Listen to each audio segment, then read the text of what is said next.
سلام بکس خوش آمدید به ویدیو. من مستسام امروز هم ویدیوهای تست فوبیا که ببینیم شما هم این فوبیا رو دارید یا نه. بدون از زحمت بریم سراغ ویدیو.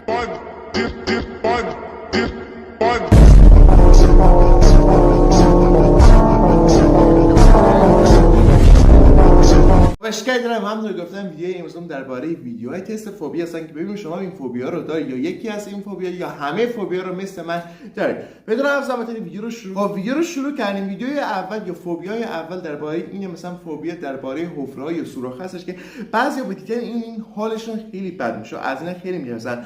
خود من از اینا مثلا سندشم میشه ولی نه اونقدری که مثلا بترسم، فقط میرینم سر جا. فوبیا دوم فوبیا هستش که اکثر مردم این فوبیا رو دارن و همه مردم این رو تجربه کردن.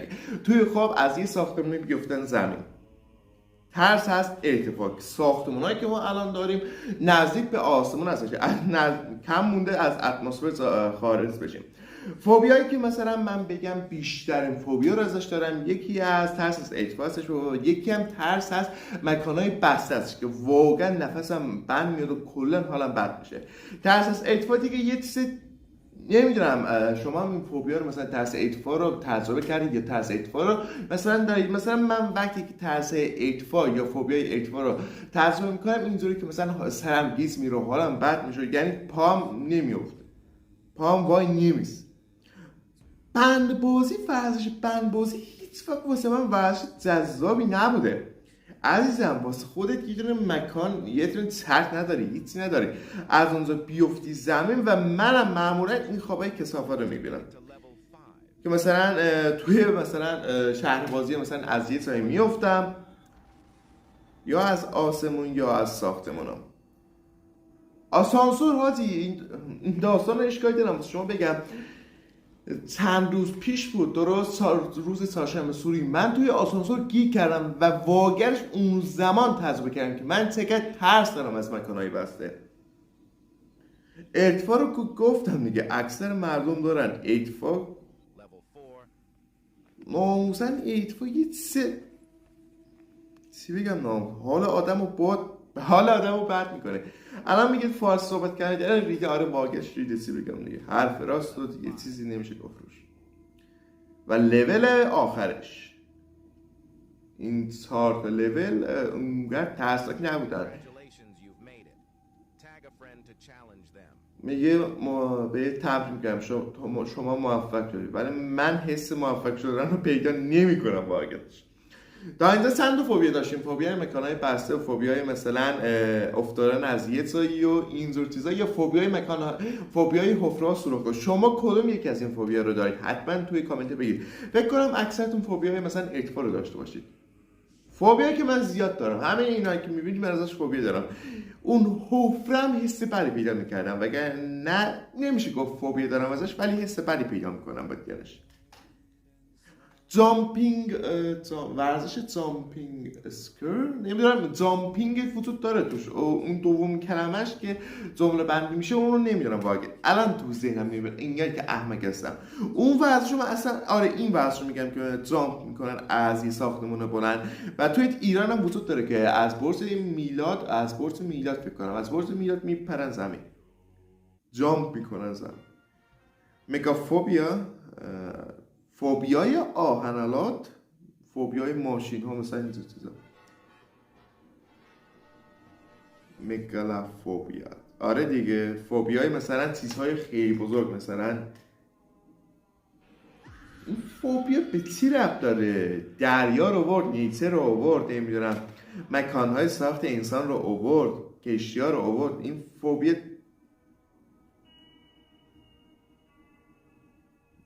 واقعش نفهمیدم این فوبیا چیه. مرزش میخوام، باید میرفتم تحقیق کردم که ببینم این فوبیا درباره چیه. اشتباه از من بوده، خیلی معذرت میخوام.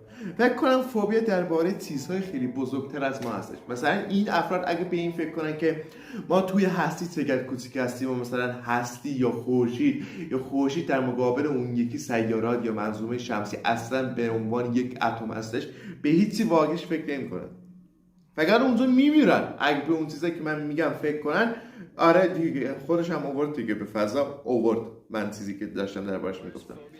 الان میگی ویدیو رو واقعش ویدیو رو ندیده بودم، داشتم خودم توضیح میدادم که یهو الان نگاه کردم که دیدم فزارم آورده. اکروفوبیا میگن به ترس از ارتفاع. میگه من این داداشمونم که اون بالا قیافش کلا زدم که یهو میبینی عشقشون کشید استراک زدم بسردم. one wrong move، یک حرکت اشتباه منظر به مرگ.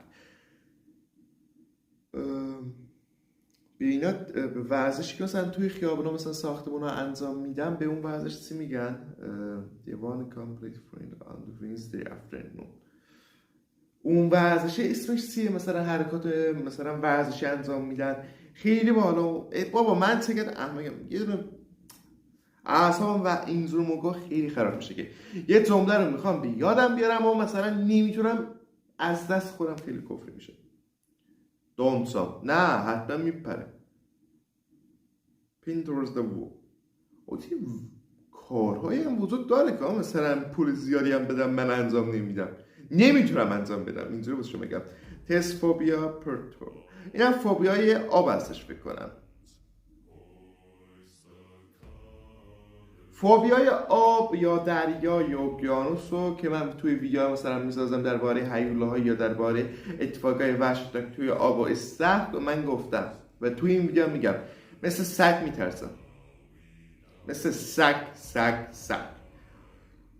حالا به سگ توهین نکنم، سگ اکثر موقع نمیترسم، من از سگم بدترم.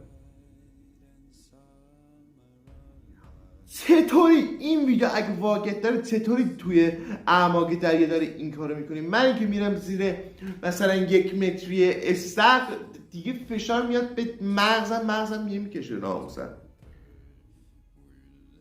اشکالی دارم شما هم این فوبیا رو دارید. من فکر به عظمت دریا ترسناکش و تاریکی مطلقش فکر میکنم. اینا که میبینید مثلا نور داره، نه اینا مثلا برای ویدیو هستش، نوری وجود نداره توی دریا. توی شب یا مثلا روزی که مثلا بری اعماق دریا نوری وجود نداره، تاریکی مطلق، مثل فضا مثلا خورشید تا اینجا چیزا مثلا تاریکی مطلق. فوبیا از جاهای تنگ هستش فکر کنم، جاهای تنگ و تاریک که من متنفرم. یعنی قلبم به پر ناموسن دروغ نگم روی 300 تا حداقل میذاره، حداقلش. از سرسره کیا مثل من متنفرم؟ این رفیقای ازگر من هم مثلا ول نمی کنن، باید بری از این سرسره. ببین دیگه مرد گیر کرد، اندازه منو مرد رفت توی توی سرسره گیر کرد. من نه جزو 14% نیستم که نترسم. ویدیو امروزم تموم شد. ویدیو امروزم واقعش من چی بگم؟ فوبیایی نمونه که من از اون فوبیا نداشته باشم. امیدوارم که از این ویدیو کیفیت کافی برای شما داشته باشه و از این ویدیو خیلی لذت برده باشید. همونطور یه دونه آپدیت هم بدم. علامت دوش یوتیوب this for you, this blank for you, this YouTube arm, this YouTube logo for you. I made you logo. لوگوی یوتیوب رو گرفتم که مثلا بک‌گراند خیلی جذاب می‌کنه به نظر من. نور مثلا این چراغ RGB هم گذاشتم آبی، ممکن عوض کنم و مثلا اگه نظری دارید درباره این موضوع که مثلا چطوری کنم و بک‌گراند رو خیلی قشنگ‌تر و باحال‌تر بشه واسه شما، بهتر و قشنگ‌تر بشه، حتما توی کامنت واسه من بگید. یا از ویدیو امروز امیدوارم که از این ویدیو خوشتون اومد باشه و این ویدیو کیفیت کافی رو برای شما داشته باشه. یا از ویدیو امروز امیدوارم که از این ویدیو خوشتون اومد باشه. اگر از این ویدیو خوشتون اومد ویدیو لایک کنید، سابسکرایب کنید، زنگ نوتیفیکیشن فعال کنید تا اگه داشته باشید باهاش ویدیو رو ببینید. فهمیدی که چند بار گفتم امیدوارم که از این ویدیو خوشتون اومد باشه. اینقدر امیدوارم و خدا نگهدار شما تا ویدیو بعدی. خدا نگهدار.